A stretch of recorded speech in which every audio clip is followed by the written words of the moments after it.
जिसने दिल्ली की जनता के लिए एक नहीं अनेक काम किए, उनको इस्तीफा देना पड़ा। लोग सवाल पूछ रहे हैं कि अरविंद केजरीवाल ने इस्तीफा क्यों दिया। लोग सवाल पूछ रहे हैं कि अरविंद केजरीवाल को इस्तीफा देने की जरूरत क्या थी। उन्होंने तो ईमानदारी से दिल्ली के 2 करोड़ लोगों की सेवा की, फिर क्या आवश्यकता थी उनको इस्तीफा देने की। आपने देखा होगा पिछले 2 साल से लगातार भारतीय जनता पार्टी अरविंद केजरीवाल को बदनाम करने की कोशिश कर रही है। भ्रष्टाचार के झूठे आरोप उनके खिलाफ खड़े किए गए, बेबुनियाद निराधार जिसमें 1 रुपए का सबूत नहीं मिला, ऐसे आरोप उनके ऊपर लगाए गए। बीजेपी वालों ने उनको भ्रष्टाचारी कहा, उनकी ईमानदारी पर सवाल उठाया। कोई आम नेता होता, कोई मोटी चमड़ी वाला नेता होता, उसको कोई फर्क नहीं पड़ता, वो अपनी कुर्सी से चिपका पड़ा रहता। लेकिन ये अरविंद केजरीवाल है, इन्होंने अपनी सच्चाई और ईमानदारी से यहां तक का सफर तय किया है और ईमानदारी से दिल्ली के लोगों की सेवा की है। सुप्रीम कोर्ट ने उनके हक में फैसला भी दे दिया, एक ऐसे मामले में जिसमें जमानत मिलना लगभग नामुमकिन होता है। कोई और नेता होता तो कहता कि सुप्रीम कोर्ट से हमें जमानत मिल गई, काफी है। सुप्रीम कोर्ट ने कह दिया कि सीबीआई ने, ईडी ने जो कार्रवाई की है वो दुर्भावना से की है, राजनीति से प्रेरित होकर की है, पिंजरे में बंद तोते की तरह काम किया है। कोई और नेता होता तो कहता सुप्रीम कोर्ट ने हमारे हक में फैसला सुना दिया, जमानत दे दी, अब अपने पद पर बना रहूंगा। लेकिन अरविंद केजरीवाल ने तय किया हम जनता की अदालत में जाएंगे। जनता की अदालत में जिसकी सेवा हमने ईमानदारी से की है, पिछले 10 सालों में हम उनके पास जाएंगे और उनसे अपनी ईमानदारी का प्रमाण पत्र लेके आएंगे। मुझे पूरा भरोसा है दिल्ली की जनता प्रचंड बहुमत के साथ अरविंद केजरीवाल को ईमानदारी का प्रमाण पत्र देगी, कि उन्होंने पूरी सच्चाई के साथ, ईमानदारी के साथ दिल्ली के लोगों की सेवा की है। मुख्यमंत्री के तौर पे बहुत सारी सुविधाएं किसी भी व्यक्ति को मिलती हैं, अरविंद केजरीवाल को भी वो सुविधाएं मिली हैं। कल जब उन्होंने इस्तीफा दिया तो पहली बात उन्होंने की कि अब हम ये सारी सुविधाएं छोड़ देंगे, मुख्यमंत्री को मिलने वाली सारी सुविधाएं छोड़ देंगे। बाकी नेताओं की हालत हम जानते हैं, अगर कभी किसी पद पे पहुंच गए, कोई सुविधा मिल गई तो उसको नहीं छोड़ने के लिए सालों साल लड़ाई लड़ते हैं, घर से मकान से चिपके रहते हैं। लेकिन अरविंद केजरीवाल ने फैसला किया है कि उन्होंने कहा हम अपना मकान खाली करेंगे, हम अपना घर खाली करेंगे, 1 हफ्ते के अंदर हम अपना घर खाली करेंगे। उनकी सुरक्षा को लेकर भी सवाल है, एक नहीं कई बार उनके ऊपर हमले हुए। हमने उनसे कहा, समझाने की कोशिश की कि आपकी सुरक्षा को खतरा है, कई बार आप पे हमला हो चुका है, मां बाप घर में थे उस वक्त भी उनके घर पे हमला हो चुका है, भारतीय जनता पार्टी के लोगों ने हमला किया है, कई बार उनको शारीरिक नुकसान पहुंचाया गया, कहीं कालिक फेंकी गई, कहीं हमला किया गया, चोट पहुंचाई गई। ये सारा कुछ हुआ अरविंद केजरीवाल के साथ। उनके बूढ़े मां बाप हैं, उनकी पत्नी है, उनके बच्चे हैं, उनकी सुरक्षा को लेके हम सब चिंतित हैं। हमने समझाने की कोशिश की कि ये घर सिर्फ मुख्यमंत्री के तौर पे ही नहीं बल्कि आपकी सुरक्षा की दृष्टि से भी जरूरी है। लेकिन उन्होंने तय किया कि हमारी रक्षा भगवान करेगा, ईश्वर करेगा। मैं 6 महीने जेल में रहा, खूंखार अपराधियों के बीच में रहा, लेकिन बावजूद इसके ईश्वर ने मेरी रक्षा की, ईश्वर ही मेरी रक्षा करेगा, मुझे घर की कोई चिंता नहीं। तो उन्होंने घर छोड़ने का फैसला किया। घर छोड़ के लोगों के बीच में रहेंगे, आम लोगों के बीच में रहेंगे। अभी तय नहीं है कहां रहेंगे, लेकिन आप सबके प्यार से, आशीर्वाद से कोई ना कोई ठिकाना तय होगा जहां पर वो रहेंगे। लेकिन सवाल आज अरविंद केजरीवाल मात्र का नहीं है, सवाल है दिल्ली की 2 करोड़ जनता का। अरविंद केजरीवाल के साथ तो जो बीजेपी वाले कर रहे हैं वो आप देख रहे हैं, खुली आंखों से देख रहे हैं। झूठे भ्रष्टाचार के आरोप लगाए, जेल में उनको पकड़ के डाल दिया, उनके शिक्षा मंत्री को जेल में डाल दिया, स्वास्थ्य मंत्री को जेल में डाल दिया, पूरी पार्टी को तोड़ने की कोशिश की, आम आदमी पार्टी को खत्म करने की कोशिश की, अरविंद केजरीवाल की राजनीति को खत्म करने की कोशिश की। लेकिन आपके आशीर्वाद से अरविंद केजरीवाल ने अपने हौसले से उनकी इस राजनीति को जवाब देने का काम किया। अब समय आपका है, दिल्ली के लोगों का है, क्योंकि देश के प्रधानमंत्री तो खुलेआम कहते हैं मुफ्त की सुविधाएं बिल्कुल नहीं मिलनी चाहिए, बंद हो जानी चाहिए मुफ्त की सुविधाएं।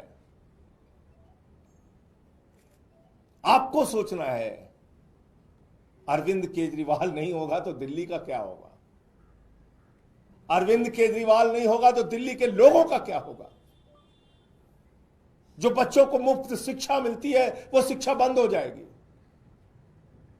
27 साल हो गए गुजरात के अंदर, एक भी स्कूल ऐसा नहीं बन पाया जिसमें प्रधानमंत्री अपनी फोटो खिंचवा सके और दिखा सके कि यह हमारा सरकारी स्कूल है। उनको टेंट का स्कूल गुजरात में, अहमदाबाद में चुनाव के दौरान बनवाना पड़ता है दिखाने के लिए। एक स्कूल नहीं बनवा पाए देश के प्रधानमंत्री 27 साल के शासन के बाद गुजरात के अंदर।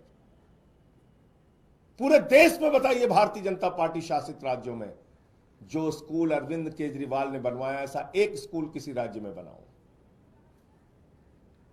बच्चों के लिए मुफ्त शिक्षा की सुविधा, मोहल्ला क्लिनिक की सुविधा, जहां फ्री दवा, free test, free ultrasound, free इलाज, ये बंद हो जाएगा। ये मोहल्ला क्लिनिक बंद कर देगी बीजेपी, ये मुफ्त की दवाएं बंद कर देगी, क्योंकि वो तो दिल्ली के लोगों को अपमानित करते हैं, कहते हैं मुफ्त खो रहे हैं, मुफ्त खो रहे हैं। याद रखना, आपको गालियां देते हैं ये तो अरविंद केजरीवाल है जो लड़ लड़ के आपके लिए सुविधाएं लेके आते हैं। 9 दिन तक एलजी के घर पे धरने पर बैठ के कहते नहीं मोहल्ला क्लिनिक की फाइल पास करो। अरविंद केजरीवाल नहीं होंगे तो ये मोहल्ला क्लिनिक बंद होंगे। फ्री बिजली लोगों का सपना था। दिल्ली के अंदर चुनाव प्रचार में अरविंद केजरीवाल जी जाते थे, लोग हाथ पकड़ लेते थे, कहते थे हमारी झुग्गियों में हजारों का, लाखों का बिल आया है केजरीवाल साहब। वो अरविंद केजरीवाल है जिन्होंने कहा गरीब के घर में रोशनी तो होनी चाहिए, लेकिन उस रोशनी की कोई कीमत नहीं होनी चाहिए। फ्री बिजली किया। हिंदुस्तान की आजादी के बाद पहला मुख्यमंत्री जिसने फ्री में लोगों तक बिजली पहुंचाने का काम किया वो अरविंद केजरीवाल है। अगर जिस दिन अरविंद केजरीवाल नहीं होंगे, मुख्यमंत्री नहीं बनेंगे, तो ये फ्री बिजली की सुविधा भाजपा बंद कर देगी। फ्री पीने का साफ पानी, 24 घंटे फ्री बिजली, फ्री पानी, और इन सब के बावजूद मुनाफे का बजट दिल्ली को दिया। माताएं बहनें जो हमारी मजदूरी करती हैं, हमारी बच्चियां जो कॉलेज में जाती हैं, जिसका पिता रिक्शा चलाता है, ठेला लगाता है। वो सुबह उठता था तो अपनी जेब की तरफ देखता था, बेटी को स्कूल भेजना है, कॉलेज भेजना है, जेब में पैसा होगा तो बेटी कॉलेज जाएगी, वरना नहीं जा पाएगी। इस दर्द को दिल्ली के मुख्यमंत्री अरविंद केजरीवाल ने समझा। उन्होंने कहा बेटियों के लिए, माताओं बहनों के लिए, मजदूरी करने वाली हमारी माताओं के लिए बस की यात्रा फ्री होगी। केजरीवाल नहीं होंगे तो ये बस की यात्रा की फ्री सुविधा खत्म होगी। इसलिए दिल्ली के लोगों आपको तय करना है, ये सारे काम, फ्री बिजली, फ्री पानी, फ्री शिक्षा, फ्री इलाज, मोहल्ला क्लिनिक, माताओं बहनों के लिए बस की फ्री यात्रा, और बुजुर्गों के लिए श्रवण कुमार बनके उनकी तीर्थ यात्रा कराने का जो संकल्प और काम पूरा किया है अरविंद केजरीवाल ने, भारतीय जनता पार्टी ये सारी की सारी सुविधाएं बंद करेगी, समाप्त करेगी, क्योंकि देश का प्रधानमंत्री और बीजेपी का सबसे बड़ा नेता नरेंद्र मोदी जी वो कहते हैं घूम घूम कर कि मुफ्त की सुविधा समाप्त होनी चाहिए, खत्म होनी चाहिए, मुफ्त की सुविधा तो मिलनी ही नहीं चाहिए। ये तो केजरीवाल है जिन्होंने कमाल करके दिखाया। सारी सुविधाएं देने के बावजूद मुनाफे का बजट दिया दिल्ली में। केजरीवाल ने एक नहीं अनेक बार कहा है कि दिल्ली के अंदर अब तक जो सरकारें थीं उन्होंने आपको धोखा देने का काम किया। खजाने में पैसे की कमी नहीं है, सरकारों की नीयत में कमी थी, और उन्होंने साफ नीयत से, ईमानदारी से दिल्ली के लोगों की सेवा की। तो अब दिल्ली के लोगों को तय करना है, दिल्ली के लोगों को अब संकल्प लेना है, दिल्ली के लोगों को अब जवाब देना है। जनता की अदालत में अरविंद केजरीवाल जी जाएंगे, और मुझे पूरा यकीन और भरोसा है कि जनता की अदालत से अपनी ईमानदारी का प्रचंड बहुमत का प्रमाण पत्र लेके आएंगे। हिंदुस्तान के इतिहास में पहला नेता है, पहले नेता है अरविंद केजरीवाल जो सीना ठोक के कह रहे हैं ईमानदार हूं तो वोट देना, ईमानदार नहीं हूं तो वोट मत देना। अपनी ईमानदारी के नाम पर वोट मांग रहे हैं, अपनी सच्चाई के नाम पर वोट मांग रहे हैं, अपने काम के नाम पर वोट मांग रहे हैं। एक नेता पूरे हिंदुस्तान की राजनीति में, पूरे इतिहास में बता दो आप। तो इसलिए अब वक्त है दिल्ली के 2 करोड़ लोगों का, उनको जवाब देने का। इस समय 2 करोड़ लोगों के ऊपर जिम्मेदारी है कि वो भारतीय जनता पार्टी के साजिशों का, कुचक्रों का जवाब अपने वोट की ताकत से दे। बहुत बहुत धन्यवाद। मैं इतनी बात कहना चाहता था, और आगे और कोई सूचना होगी तो मैं आपके साथ उसको शेयर। सर, एक राष्ट्रीय पार्टी के अध्यक्ष होने के नाते अरविंद केजरीवाल घर के लिए एंटाइटल्ड हैं, क्या उन्होंने कोई घर की डिमांड की है? देखिए, अभी जो जानकारी मेरे पास है मैंने आपको बता दी। निश्चित रूप से एक राष्ट्रीय पार्टी के राष्ट्रीय अध्यक्ष होने के नाते कई और नेताओं को घर मिले हैं, लेकिन अभी वो सवाल नहीं। अभी तो जो मेरे पास जो जानकारी थी अभी मैंने उसको बताया। सर, क्या क्या सुविधाएं एक मुख्यमंत्री को मिलती हैं जो वो त्याग रहे हैं, थोड़ा बता दें जनता के नॉलेज के लिए।